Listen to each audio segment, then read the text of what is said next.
Mosquitoes, the world's deadliest animal. In this lecture, I'm going to be going over the classification, the anatomy, the life cycle and life history, and finally biodiversity of medically important culicids, members of this family Culicidae, the mosquitoes.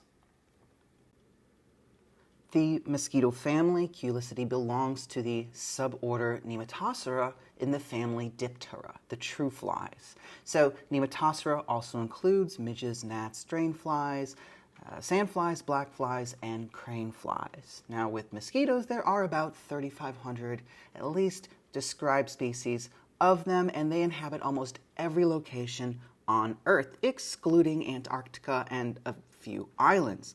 Now, the greatest diversity does occur in tropical forests, but we'll still see even very high densities of mosquitoes in tundras, which are known to be not very biodiverse, but can still host numerous organisms. Mosquitoes play very important roles in disease transmission, including malaria, dengue, filariasis, so parasitic infection with parasitic nematodes, as well as things like encephalitis, yellow fever. And these diseases are very severe in the tropics, especially in developing countries. They take a major toll on human health systems, producing not just acute, but also chronic illnesses and early death. Mosquitoes are also a pretty severe biting nuisance at times. They can lead to irritation, even severe blood loss in livestock as well as wildlife. Interestingly, this is actually one of the drivers of caribou migration patterns in Alaska, for example. Now, culicids, mosquitoes, can be identified easily by their long needle-like proboscis as well as the scales that are present on the veins as well as posterior margins of their wings. Under a scanning electron microscope, this is what some of the scales can look like, and these scales will have different morphologies depending on the group, the species of mosquitoes that we're looking at. Some can be quite broad and flat, others may be heart-shaped. In this case, we're looking at some more elongated or spindle-shaped scales under the microscope. Culicidae is currently divided into two subfamilies, Anopheline, the Anopheline mosquitoes, and Culicidae, the Culicine mosquitoes. Now, depending on how you pronounce these common names, I have also heard Anophelines and Culicines, so just something to keep in mind. Now, there are a variety of different resources that can be used to identify mosquitoes down to the level of genus or species, and your choice of resource is just going to depend on the geographical region or the state that you are in, that you're collecting specimens from. Now, of medical importance in the subfamily Anopheline, the Anophelines, we have Anopheles, and there are about 24 species in this genus in North America, north of Mexico. Now, with regards to the Culicines, there are a number of genera of medical importance. I'm only looking at 5 of them here: Aedes, Cerophora, Culex, Coquilitidae, and Mansonia. Aedes is the biggest of these 5, and there are over 80 species in North America, north of Mexico.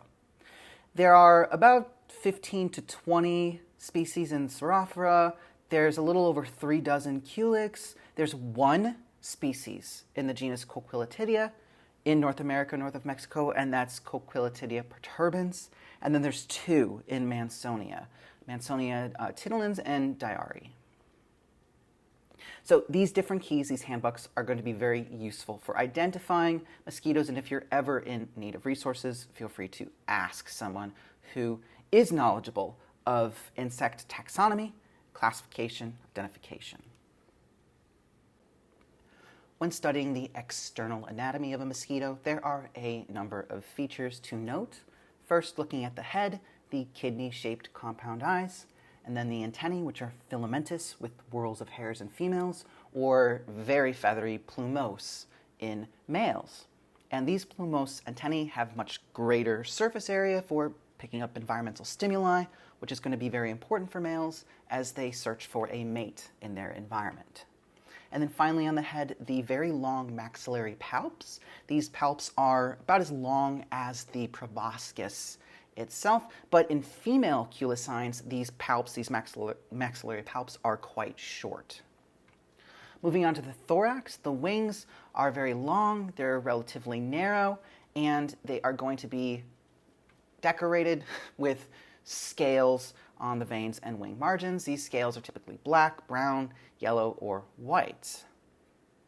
The legs, too, are often patterned with rings of scales, black and white, very common, contrasting patterning that we see in Aedes mosquitoes, for example. And then looking at the abdomen, 7 or 8 visible segments, and in Anophelines, in that subfamily Anophelinae, scales are usually absent, which is one such feature to kind of help differentiate between the two subfamilies. And then terminally, there is a pair of cerci in females or claspers in males. Now, taking a closer look at the mouth parts, we'll see they form a long, conspicuous, forward-projecting proboscis, but it's only going to be female mosquitoes that bite a host to take a blood meal. Both male and females, though, can use their mouth parts to feed on nectar or other sources of sugar in their environment. And as we're studying the structure, it's going to be useful to see it in cross-section as well. And first, we should note this very large, flexible, gutter-shaped labium, which serves as kind of a sheath for the rest of the mouth parts. And then at the tip of the labium, we're going to see a pair of lobe-like structures called labella, which are loaded with chemosensory cells, so kind of tongue-like, involved in taste. This labium is ensheathing 5 needle-like stylets, which are modified mandibles, maxillae, and the sole hypopharynx. In males, the maxillae and the mandibles are often atrophied, though. The hypopharynx itself is hollow, and it does contain this salivary canal, a salivary duct or channel. Now, these salivary glands are located in the thorax, and they're used during sugar feeding, which is their sole purpose in males, and in probing and blood feeding in females. And females will produce antihemostatic enzymes that inhibit platelet aggregation that promote bleeding, as well as anticoagulants to prevent clotting, and anesthetics to block pain. And then finally, we're going to see this curved labrum, which forms the food channel itself, where they will take in their liquid meal. As an example, I'd like to point out a few of these anatomical features on Aedes aegypti, which is the yellow fever mosquito. First thing to note is going to be the sex of the individual. In this case, it's a pretty easy call. It's taking a blood meal, so we know that she's female.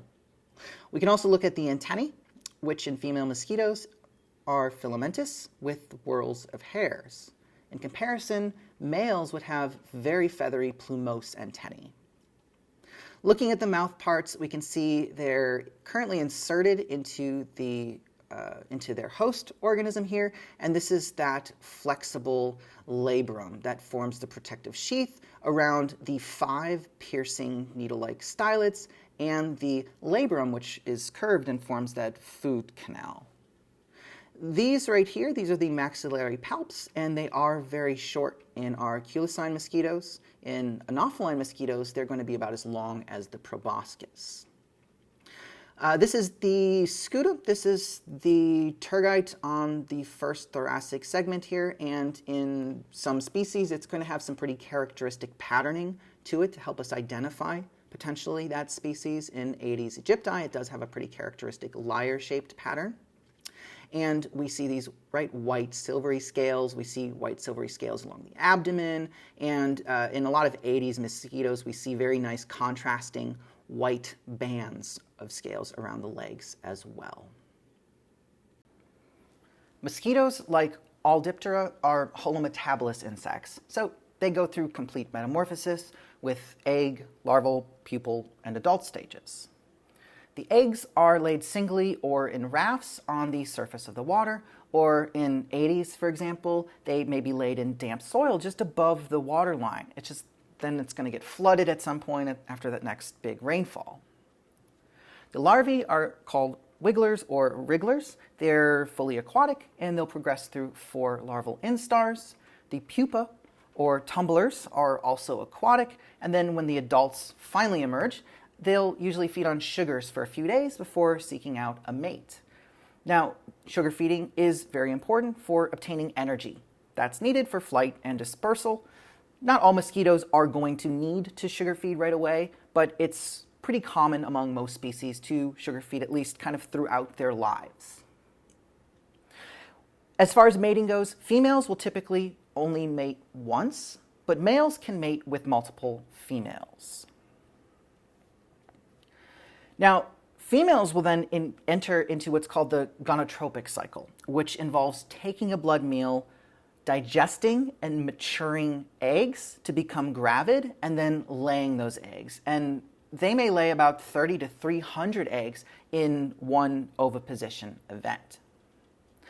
The kind of speed, the time that it takes to digest the blood meal does depend on temperature. It can be as little as 2 days in some tropical environments, or maybe up to about 2 weeks in more temperate areas. And this whole life cycle, the development from the egg to the adult, is also very temperature dependent. Insects are poikilothermic, which means their body temperatures do vary quite a bit with the environment. So development can take, depending on temperature, from as little as 4 days to 30 days or more. Starting out with the egg stage, mosquito eggs do vary a lot in their morphology, but they tend to be kind of elongate and ovaloid or spindle-shaped. Anophelines will lay their eggs singly on the surface of the water, and their eggs have these lateral air-filled floats, which are definitely diagnostic of this subfamily. Culicines do not have these floats, and they'll lay their eggs either singly or in these larger egg rafts. Aedes will lay their eggs singly, and they lay them above the waterline, so they are kind of waiting out to that next major rainfall event. And Culix and Culicidae will lay their eggs, they'll oviposit in these floating egg rafts. One other thing I think that's interesting is that the chorion, the outer shell of these eggs, can often have these species-specific patterns to them.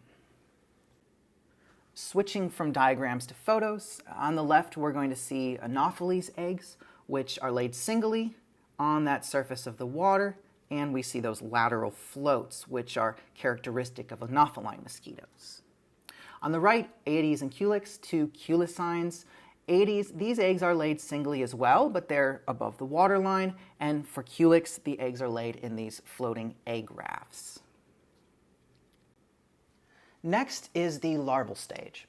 So mosquito larvae, the wigglers or wrigglers, they can inhabit virtually any source of permanent or temporary standing water, apart from usually open water, deeper open water because of the threat of fish and other predators. Now, mosquito larvae do require water for development and survival. There are no species that can survive desiccation or drying out.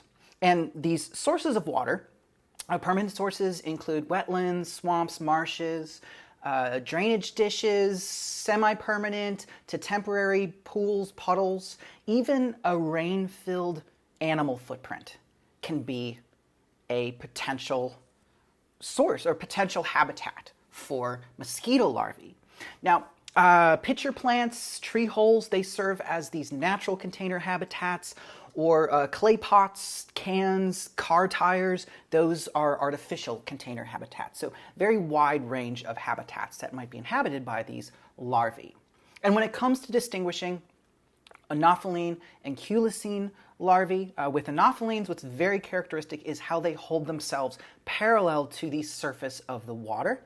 And the dorsal surface of their abdomen also has, running kind of along the back, we'll see a tergal plate. So they're kind of brown, sclerotized. This is a diagram of a culicine, so it's not pictured in this diagram. And then lateral to the tergal plates are these kind of very fan-shaped palmate hairs. And this just helps them kind of hold this position parallel to the surface of the water. Mosquito larvae actually aren't naturally buoyant. They do rely on surface tension to hold themselves up against that water's surface. Another thing we'll note in anophelines is the absence of this respiratory siphon, which is characteristic of Culicine larvae. So Culicines, in addition to this respiratory siphon, which will be short or stout in Aedes, but very long and slender in Culex, they hold themselves diagonal to the surface of the water. Some Culicines, like Mansonia or Culicidae, they will actually pierce the tissues of underwater submerged aquatic plants with their siphon and obtain some oxygen in that way. Now, in oxygen-rich waters, cuticular respiration may be sufficient. They may not actually need to be at the surface for gas exchange. So it does kind of vary depending on the species and the environment. Switching again from diagram to photo, what we're looking at here are Culex larvae. And actually it looks like one pupa as well, which we'll get to on the next slide. Now, when you're identifying larvae to either that level of subfamily or genus, first thing to look for is just how are they holding themselves relative to the water surface. In this case, they are holding themselves diagonally, which is a Culicine trait, whereas the anopheline larvae are going to hold themselves parallel to that water surface. Second, and maybe even more telling, is this respiratory siphon. Anophelines do not have respiratory siphons, and in Culicines, actually the kind of shape of that siphon can kind of tell us what genus this individual belongs to. In this case, very long and slender, that's characteristic of Culex. If it was short and stout, that would be characteristic of Aedes. Like the larvae, mosquito pupae, or tumblers, are fully aquatic, but they're non-feeding and relatively less active, usually just hanging out at that surface of the water. The cephalothorax has a pair of respiratory trumpets, which are indeed very trumpet-shaped in anopheline mosquitoes, like this Anopheles here. In Culicines, these trumpets are not anywhere near as flared out. They're much narrower and more cylindrical. With anopheline pupae, we will see palmate hairs, but they're absent in Culicines. And these spines that we're seeing that usually begin around the second or third abdominal segment and then go out to the seventh abdominal segment, these spines are going to be absent from Culicines as well. Now, in both anopheline and Culicine pupae, the abdomen does end in this pair of flattened paddles. So, pupae are naturally buoyant, which is different from larvae. The larvae rely on the hairs and some other structures to cling to the water's surface via surface tension, whereas the pupae have a lot of air in that cephalothorax, and they are naturally buoyant, but they will dive deeper into the water if they're disturbed. So don't think the pupae are totally inactive. They are still capable of responding to stimuli and moving in response to the stimuli. Now, Mansonia will stay attached to aquatic vegetation underwater, submerged underwater, not at the water surface, submerged a bit, until they are ready to emerge as adults. In this picture, we're seeing both larvae and pupae. So I want to start by looking at these larvae, and we can notice right away their respiratory siphons and how they're hanging diagonal to the water's surface. So this does identify them as Culicine mosquitoes rather than anopheline. With the anophelines, there's no respiratory siphon, and they'll be holding themselves parallel to the water's surface. Because this respiratory siphon is rather long, slender, thin, it is suggestive of Culex, not Aedes, which are going to have these shorter, stout respiratory siphons. Now, looking at the pupae, we can see they're comma-shaped, large cephalothorax. They're kind of like the forbidden shrimp in a way. With the pupae, we can't really see what's going on the dorsal side of the abdomen from this picture here.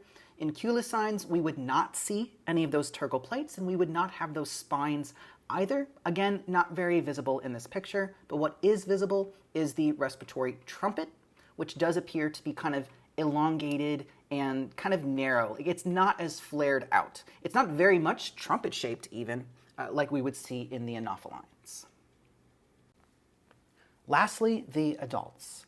Adult mosquitoes can be sexed and identified to the level of subfamily or sometimes genus just by inspecting the head alone. First, we should determine the sex, and in both subfamilies, females have filamentous antennae with whorls of hairs. The technical term is pylos, but they're not plumose antennae. The males have feather-like plumose antennae. So females versus males. Then we can look at the differences between the two subfamilies. In anophelines, both the males and the females have very long maxillary palps. These palps are just about the same length as the proboscis. And in the males, they are swollen distally, so kind of bulbous at the ends there. Whereas in the Culicines, the females have very short palps. And in the males, they're not swollen distally. They can be pretty hairy, but they're not swollen.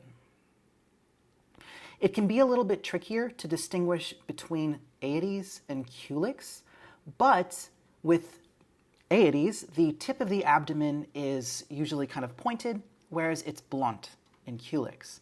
But maybe a little bit more useful is going to be the coloration. The Culix are kind of notoriously dull, with a lot of brown, dull-colored scales on the wings and the thorax, whereas Aedes often have kind of very contrasting black and white patterns of scales, rings on the legs, or even distinguishing, or not quite ornamental, but distinguishing patterns on the thorax.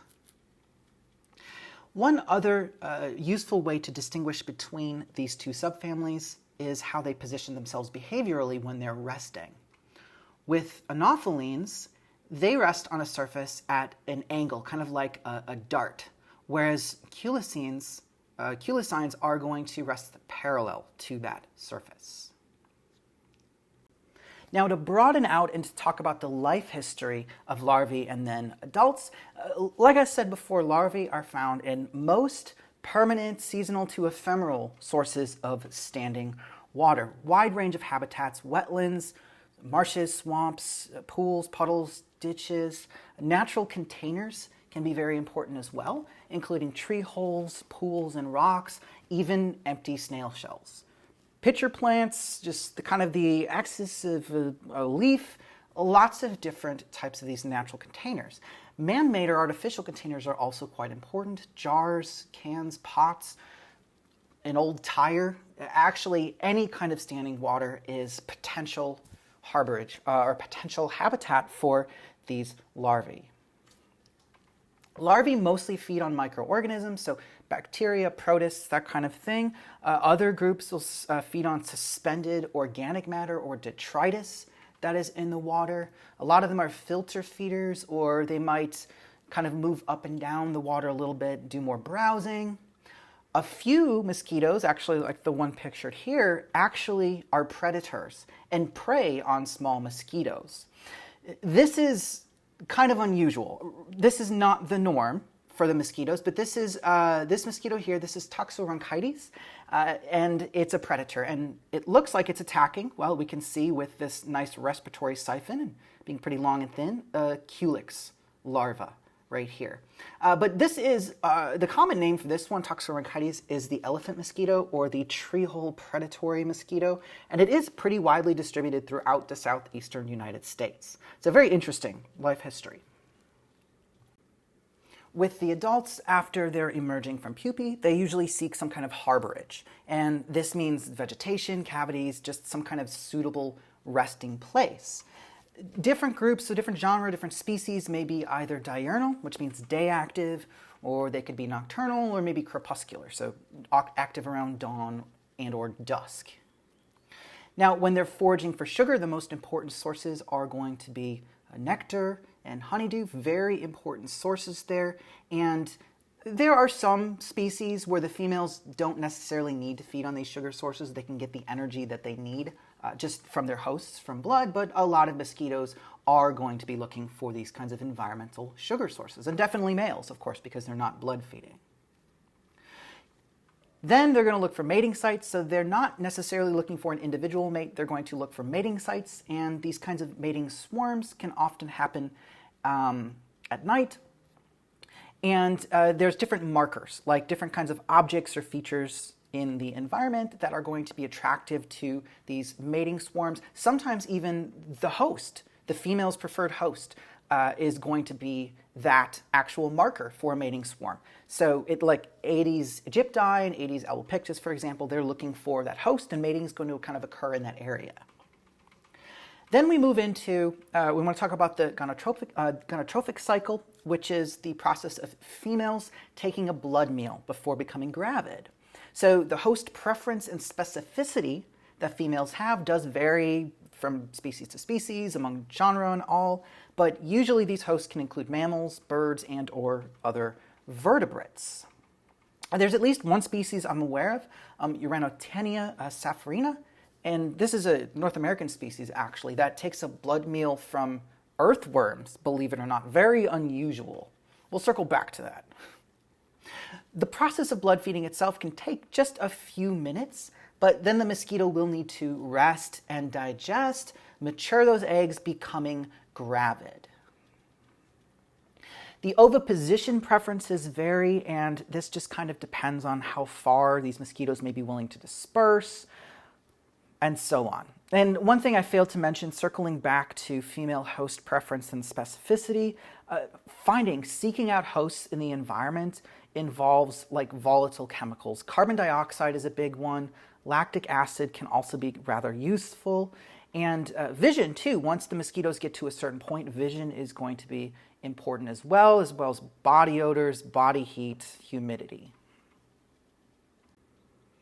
Looking first at anophelines now in more detail, this is the smaller of the two subfamilies, and there's only one genus of medical importance, and that's Anopheles. So pictured here is the North American malaria mosquito, Anopheles quadrimaculatus, and members of this subfamily are important vectors of malaria, and that's the causative agent is the Plasmodium parasitis, a protist, as well as filariasis, Wuchereria bancrofti is the causative agent for lymphatic filariasis, which can progress into elephantiasis, something we'll talk about in more detail in a future lecture. Now, for oviposition, the female anophelines will drop their eggs on the surface of the water, and they do tend to prefer like marshes, swamps, reservoirs, kind of some of these like broader areas of more surface area. The larvae filter feed on microorganisms, and the adults are often crepuscular or nocturnal, and they can feed or rest indoors or outdoors. Now, anophelines can be a biting nuisance, but the problem biters are mainly going to be Aedes or Cerophora in the Culicidae subfamily. So, two anopheles to be familiar with from North America are going to be Anopheles punctopenis and Anopheles quadrimaculatus. With quadrimaculatus, what I think is kind of interesting is their resting positions a lot more parallel than you'd kind of expect for an anopheline mosquito. But they prefer to feed on deer, horses, livestock, cattle, feed on humans, a variety of different resources. Then looking at the Culicides, Culex and Aedes are going to be the most medically significant in North America. They can transmit yellow fever, other arboviruses, and filariasis as well. Culex do oviposit in rafts and pools, ditches, container habitats on the ground, whereas Aedes will lay their eggs singly above the waterline, and they do kind of prefer container habitats. Could be tree holes, could be other natural containers. Now, adult Culex are usually nocturnal, but Aedes are day active or active through the evening as well. In terms of kind of differentiating between the two, Culex are kind of this brown, these dull colors. They've got that blunt tip to the abdomen, whereas Aedes are often colored with these brighter, more contrasting, I suppose, black and white patterns, and the abdomen's kind of pointed at the tip. So there's a number of species to be familiar with in North America. These first two are actually introduced species. They're not native. Aedes aegypti and Aedes albopictus, the yellow fever mosquito and Asian tiger mosquito. The yellow fever mosquito, Aedes aegypti, is very easily identified by this silver kind of lyre-shaped marking that's on its scutum. And we'll also see Aedes albopictus pretty easily identified based on a single solid white stripe on its scutum. So these are actually pretty easy to identify. Now, Albopictus is pretty aggressive. It's a pretty aggressive invasive species. It does transmit a variety of diseases, including lacrosse encephalitis, eastern equine encephalitis, dog heartworm. Like many other Aedes, right, it's diurnal, it feeds during the day, and Albopictus does kind of prefer to feed on mammals specifically. Eastern salt marsh mosquito, which is Aedes sollicitans, and the eastern treehole mosquito, Triceriatus. These are also very common Aedes. They don't have as much in terms of like that black on the thorax, at least for the salt marsh mosquito. Sollicitans, it does have kind of distinctively this band of white scales on the proboscis, which is a little unusual. That can kind of help you identify it. It's pretty opportunistic. It's pretty active like around dusk, but if it encounters a host during the day, it will attack them. And these can be a very serious biting nuisance, actually. And there are a lot of mosquito control efforts that have been directed against the salt marsh mosquito, the eastern salt marsh mosquito specifically. With Triceriatus, this is not very aggressive. They do prefer wildlife. They'll bite humans, but they're really not all that aggressive. Then a couple more here. We've got Aedes trivitatus, Aedes vexans, the plains floodwater mosquito, and inland floodwater mosquito. Trivitatus is pretty aggressive, and its bites can be painful, can be pretty irritating, and it's also, I'd say, one of the bolder mosquito. When we say aggressive, we mean really aggressive. Like, it will bite in full sun in open areas. Dogs, humans, these are very commonly affected. They're important vectors of dog heartworm. Looking at Aedes vexans, this is like the most common species in Minnesota, my home state. So this one does have like a special place in my heart, I suppose you could say. Also vector of dog heartworm, but they do prefer larger mammals as hosts compared to Trivitatus. What is also interesting about vexans is that they can fly incredibly far, up to 40 miles, which is outrageous. Most mosquitoes don't go more than 2 or 3 miles from where they emerged. So this is long distance mosquito right here. And then, let's see, we've got Culex pipiens and Culex quinquefasciatus. These are a common house mosquito and the southern house mosquito. Now, quinquefasciatus is arguably, actually, well, there's evidence for it just being part of this Culex pipiens species complex. So they're extremely close related. I don't think I could confidently tell them apart morphologically myself. What I think is interesting on this slide, I'm actually throwing you for a bit of a loop. This first picture is of a male. And when we look at these antennae, we can see that they are kind of dramatically plumose. So that's something that we haven't really, I don't think I've shown you a picture of a male yet, just the diagrams. And then we haven't seen this before yet either. This female is half gravid, so she is digesting her blood meal, and we're starting to see eggs form inside of her abdomen there. Pipiens, Culex pipiens, the females do prefer to feed on birds, but they will feed on other wildlife, livestock, and humans. Like other species of Culex, and unlike some of the other groups, they are pretty tolerant of like dirty water. They can feed in, they'll often breed in like stormwater catch basins and even sewage. So pretty interesting. And then the last two, the western encephalitis mosquito, Culex tarsalis, and from another genus of culicines, the cattail mosquito, Coquilitidia perturbans. I'm sorry, I've tried re-recording this a couple of times. I am just stumbling on my words today. So, Coquilitidia is of lesser medical importance. It's not really worth mentioning all that much. They can be annoying, like they can be just a nuisance spider. There's only a few species in temperate regions. We just have the one species here north of Mexico. And then tarsalis. Tarsalis is an interesting species. I think that it can be identified by looking at kind of how the banding is on the hind legs, where the tarsal segments do have these white bands. There's also a white band on the proboscis. With perturbans, cattail mosquito, I do think that at a glance, they are pretty similar. The banding is a bit more yellowish. We also see bands on the tibia and on the femur as well, because we do still see that band on the proboscis too. So they are kind of similar at a glance, but they are quite different. And yeah, they can be aggressive biters. They can be a bridge vector for Eastern equine encephalitis too, but this is generally not of as much medical importance as some of the other groups. Okay, since I'm starting to ramble a bit, I'm going to wrap up the lecture here. With over 3,500 species, we have barely scratched the surface, though, of mosquito diversity. We've been focusing on medically and veterinarily relevant mosquitoes, but there's a lot that's out there. Uranotinea, this is an interesting genus. This is what we're seeing here in pictures. This species is actually taking a blood meal from the eyeball of an American bullfrog, which is wild to me.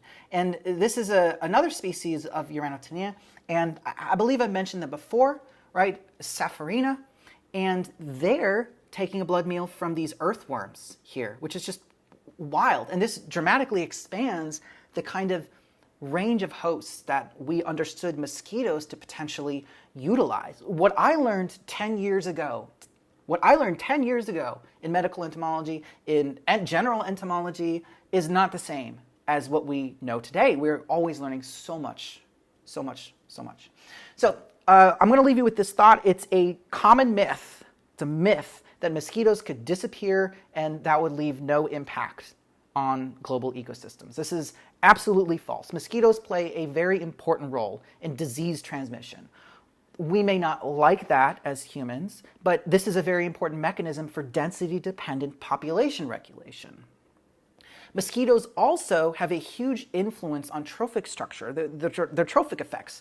They're a major resource for a lot of different organisms that feed on them in the environment.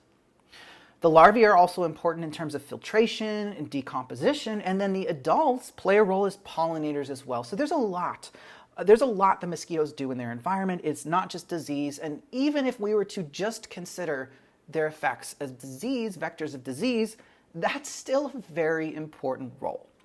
So until next time, if you have any questions, let me know.